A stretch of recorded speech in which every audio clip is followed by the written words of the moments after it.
Þetta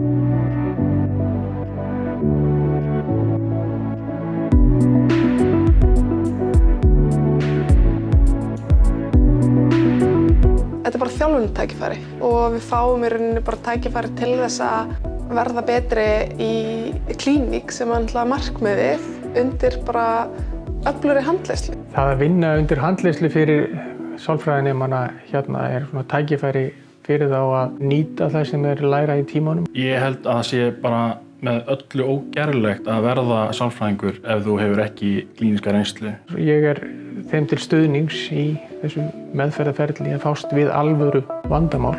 Og frábært að geta fært háskólanemum og börnum þeirra þessa þjónustu. Það tel ég að skili mjög miklu til í rauninni bara samfélagsins og mætti vera í rauninni miklu meira. Svolítið allt sem maður gerir tekur á mann sjálfan og maður kemst ekki upp með annað heldur en að fara í smá sjálfskoðun. Sálfræðinemarnir hérna náttúrulega er að finna hvað þeir geta áorkað miklu og haft áhrif á marga og fjölþættan vanda.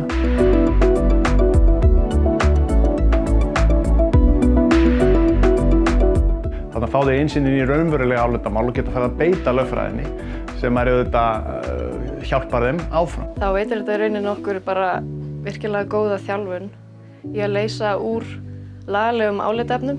Við höfum það til að gleyma okkur kannski smá í skólanum. Við erum að læra fræðilega hluti og það er allt svolítið kannski í okkar eigin búblu. Já, fyrir samfélagið er þetta mikilvægt að því leyti að veita þarna fólki kost á lögfræðiráðum sem að það ella hefði kannski ekki efni á. Miðla þekkingu og hjálpa þeim sem að þekka kannski ekki alveg jafn vel. Og hérna í rauninni bara svona leiðbeina fólki rétt sinn. Við reynum að hjálpa fólki að ná fram sínu rétti með sem minnstum kostnaði, bendum á mögulega leiðir í því. Þannig að fyrir réttaröryggi í landinu held ég að þetta getum við jafnvel skipt bara talsvert miklu.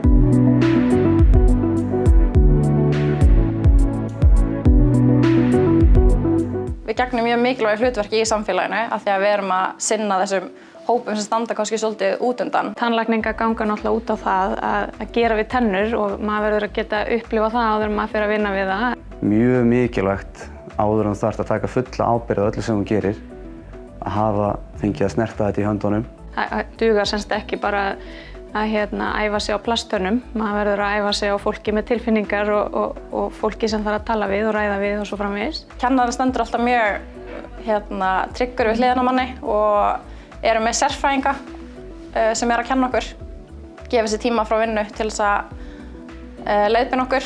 Í vernduðu og stjórnuðu umhverfi með kennurum sem eru ótrúlega færir og bara framarlega á heimsvísu. Hingað leitar stór hópur af fólki sem hefur lítinn pening á milli handana en líka fólk sem tilheyrir langveikum, einstaklingar með fíknisjúkdóma. Ég myndi segja að við gegnum svolítið mikilvægu hlutverki að hjálpa bara tannheilsu þessa hópa sem hafa kannski ekki tök á að sækja þessa þjónustu annar staðar. Og líka að hjálpa fólki að endurheimta líf sitt aftur með fallegu brosi eða bara geta brosið og hlegið yfir höfuð. Og það eru margir sem eru bara inni heima hjá sér, innilokaðir vegna þess að þeir þora ekki að brosa eða eru verkjaðir. Og það að geta komið fólki til hjálpar í þannig aðstæðum eru forréttindi fyrst og fremst.